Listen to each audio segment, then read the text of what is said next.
Chapter 7. A Secret Place. Lanoya had not noticed anyone leaving. She meticulously recreated the even sky and her little palace. The brushes worked well to smooth out the paint and add intricate lines.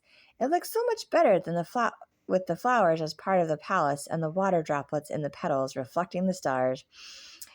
"And where are Lady Edwima's flowers?" Teacher Lady Melusa's question startled her. "That is what you were supposed to draw, is it not?" She pointed to the petals with the dew on them. "They're right here, around the little palace." The mean old woman growled. "You were supposed to draw her flowers standing in the garden the way they were before your little creation." Lanoya pouted and stared at the ground. "I can make another drawing with the stupid flowers." Teacher Lady Melusa shook her head. "Add them to this one, quickly now. Even is upon us, and you need sleep." Lanoya frowned and reached for the gray paint. She made the flowers taller than the palace and had them lean over it to admire her work. She smiled and showed it to Teacher Lady Melusa, who rolled her eyes. "Enough. Teacher Lord Alon can explain to Lady Edwima why you require more lessons to draw simple flowers. Come along." She led Lanoya to the far end of the chapel and pointed to the last door on the left.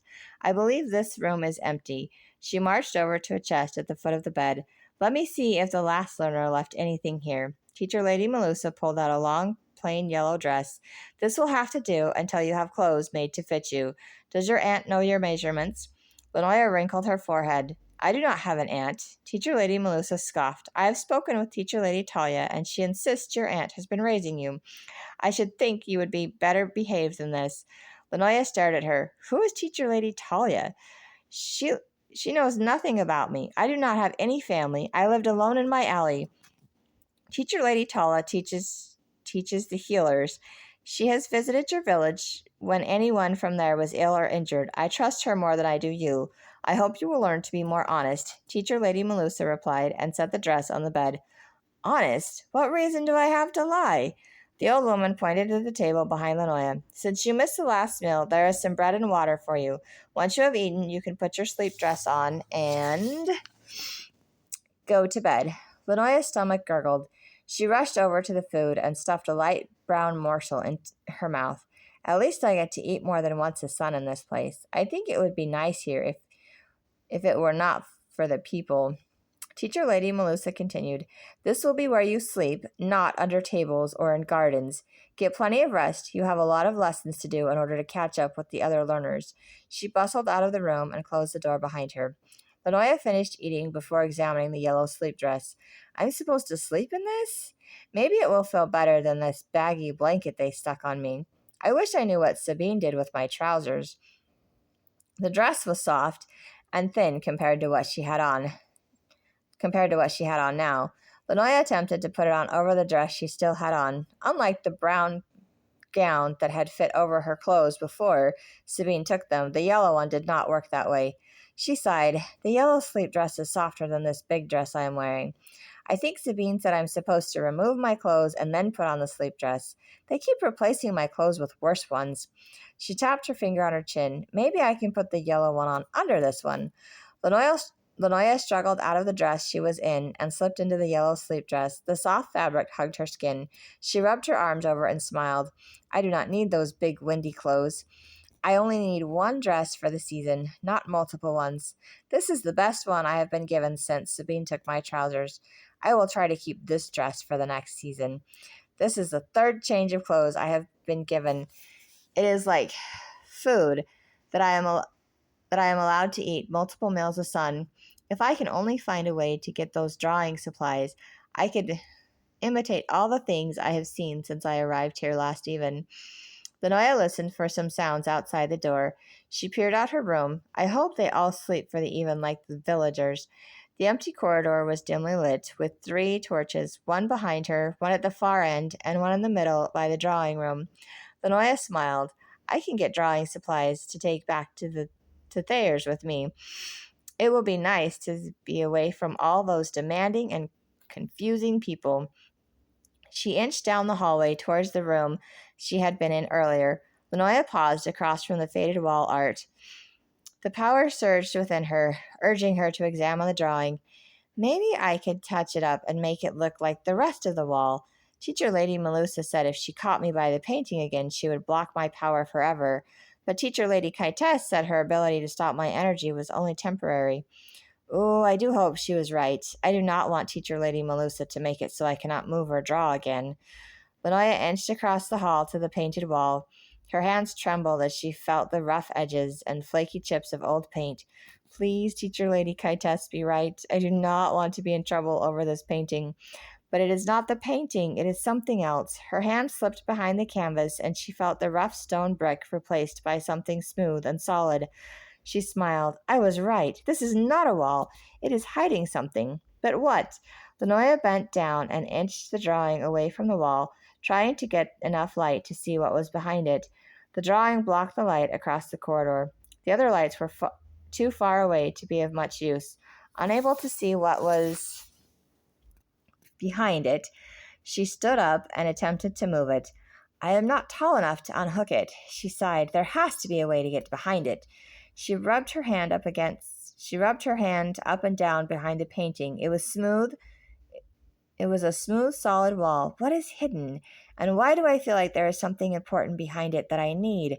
As Lanoya pulled her arm out, she hit it against something hard. She covered her mouth to muffle the cry. What could possibly be sticking out of the wall that could cause so much pain? She reached back in to find the hard object. Her eyes opened wide. It's not a wall. It's a door. I hit my arm on the handle of a door. Why is there a drawing of a brick wall over a door? She smiled. If no one else knows there's a door here, then this would be the perfect place to live, and no one would be able to find me or ruin my drawings. I do wish I could retrieve my blanket. It's the only thing that might have come from my parents, if I had any. She pushed open the door. The room behind the painting was void of light. Lanoya glanced down the corridor. The torches were too high for her to reach. Maybe there is a candle inside the room. She slid 1 foot in, only to discover there was no floor. She lost her balance and grabbed hold of the drawing, but it tore, and she tumbled downward. Her body ached, and she rubbed a bump on her head. It could not just be a room. It had to be stairs. What kind of place is this? She tried to sit up, but her feet were higher than her head. Lanoya rolled over and winced from the pain. She managed to scoot the rest of the way down because that seemed easier than climbing back up. Her body tingled and goosebumps ran up and down her arms and legs. This is the same sensation I had the moment I was touching those tapestries. Does that mean someone drew something amazing in here? Or is there something special to recreate? Lanoya wiggled her fingers in anticipation of imitating, only to have knives shoot through her wrists. She screamed in pain, and tears streamed down her cheeks. It all hurts. I cannot see. I cannot recreate my surroundings, and no one knows this room exists. They think it's a wall. I'm going to be stuck down here with no way to know what is in this room, and no supplies to recreate it. She wrapped her arms around her knees, placed her head on top of them, and sobbed. A faint glow appeared at the top of the stairs. Lanoya sniffled and tried to wipe the tears from her eyes. I hope the person coming down here will help me and not yell at me. She winced at the pain searing through her head, but forced herself to slide towards the stairs. The steps lit up, and a young woman in sleepwear glided down the stairs, her long brown hair curled to her elbows. Hello? Is someone hurt down there? I am a healer. I can help you. Lanoya opened her mouth to speak. Daggers stabbed into her jaw, and she cried out in pain. She was unable to voice a response, and her tears blurred out the woman descending the stairs. A cold, slimy cloth pressed against the side of her face and soothed the pain in her jaw. You are fine. Your swollen jaw will last for a sun or two. You have a few bruises and a sprained wrist. I can wrap that for you. Pity you are not bleeding and did not break anything. Lanoya pulled away and spoke through her clenched, swollen jaw. Are you insane? What kind of healer are you? The woman laughed. I am sorry. Teacher Lady Talia is always telling me to remember I am healing a person, not just an injury or ailment. Lanoya stared at the woman. Teacher Lady Talia, is that the woman who told Teacher Lady Melusa I have an aunt? Who are you? The woman glanced down at her. I am Selena. I am studying to take Teacher Lady Talia's place as the teacher of healers. Lanoya shook her head and winced from the pain. The woman grumbled. Moving makes it worse. You need to hold still. Lanoya sniffled. I am trapped at the bottom of a hidden staircase with a woman who wants me to be hurt worse than I am, and she thinks I am going to do what she says. Her hand ached and twitched. I need to draw something. Selena furrowed her eyebrows. No, I need to wrap your wrist, and you will not be drawing anything until has healed.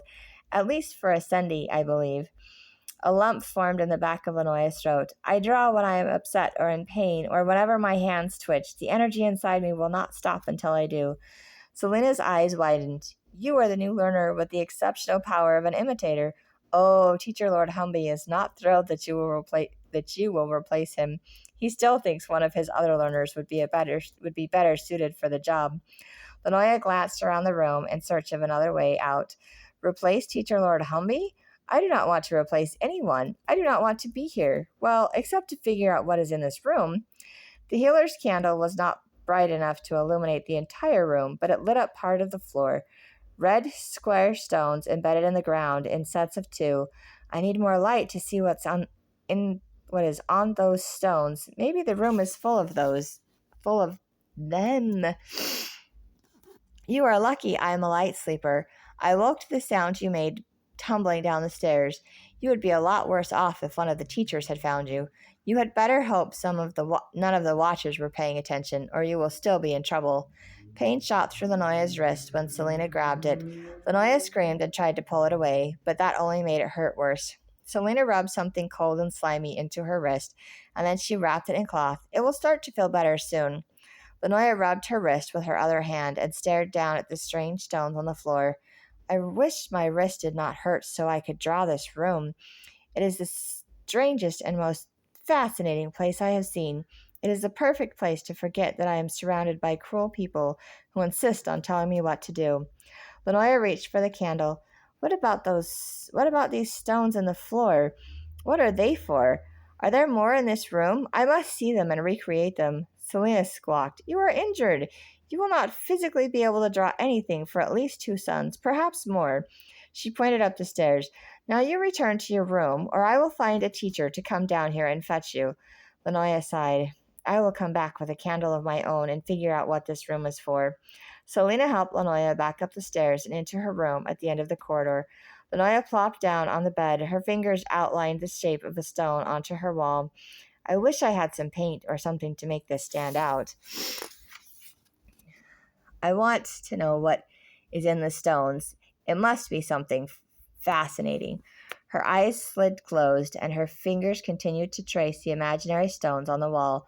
Sleep was something she did not think was possible, not with the stars out and the pain she was now in. Light will enter the land soon, and I will be forced to do something else I do not care about. Selena's voice cut through Lanoya's thoughts. Sit up, I have something for you to drink.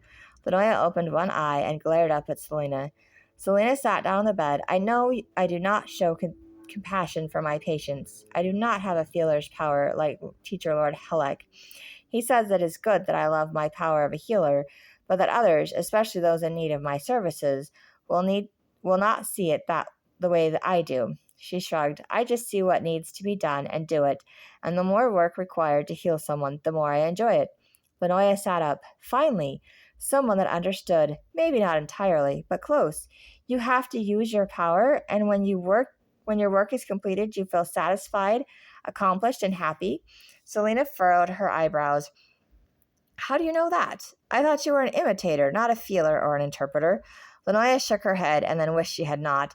She closed her eyes and pressed her hands into the sides of her head to stop the spinning. Selena pressed the cup to Lanoya's lips. Drink this. It will help your body heal itself. Lanoya gulped it down and then coughed. That is disgusting. How do you get rid of the taste? Selena stood up. You cannot without diluting the medicine. Do not worry. You will be asleep soon. She headed for the door. Lanoya grabbed hold of her arm. Please do not go. You are the first person who understands me. I do not sleep in the even. Selena crinkled her nose. I do not understand you. The medicine will make you sleep, whether you want to or not. Lanoya cried, You do understand. I have to create images, like you have to heal people. Selena pressed Lanoya onto her back and placed a blanket over her. I am glad you understand me. It might be nice to have a friend, despite your being much younger than me. We can speak again when the medicine has worn off. Left alone, Lanoya stared at the ceiling. Her limbs were too heavy to stop Selena from leaving. It got darker and darker as Lanoya's eyelids pressed down on her eyes. She could not stay awake.